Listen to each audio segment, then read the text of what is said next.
Welcome to my mini blog. ఈరోజు మీకు ఎల్లిపాయ కారం చికెన్ ఫ్రై చూపిస్తాం. అయితే మనము మిక్సీలోకి ఏమేమి వేసుకోవాలో చెప్తున్నాను.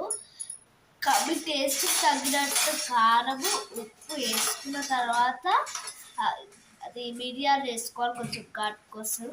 ఇంకా మెయిన్ ఇంగ్రీడియంటే ఎల్లిపాయలు కాబట్టి ఎల్లిపాయలు వేసుకోవాలి. తర్వాత దాన్ని మిక్సీ పట్టుకున్నాక పేస్ట్ లెక్క వస్తుంది కదా, దాన్ని ఇప్పుడు ఏం చేయాలో చూపించేస్తాం. ప్యాన్లో జీలకర్ర ఆవాలు మినప్పప్పు అవన్నీ వేసుకొని చికెన్ని ఫ్రై చేసుకోవాలి.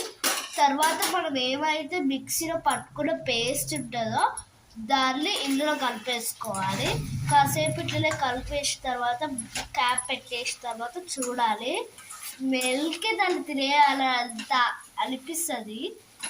బాగా కలుపుకొని క్యాప్ పెట్టేసేయాలి. అవి బయటికి వెళ్ళకుండా ఇట్లా రాయి పెట్టేస్తుంది. ఏదో ఒకటి బరువు పెట్టవచ్చు. మొత్తం అయినాకైతే మనం లాస్ట్కి చికెన్ మసాలా కావాలంటే వేసుకోవచ్చు. సో రెడీ అయిపోతుంది. స్మెల్కి అయితే దాన్ని ఎప్పుడెప్పుడు తినేయాలా అన్నట్లుంది నాకైతే.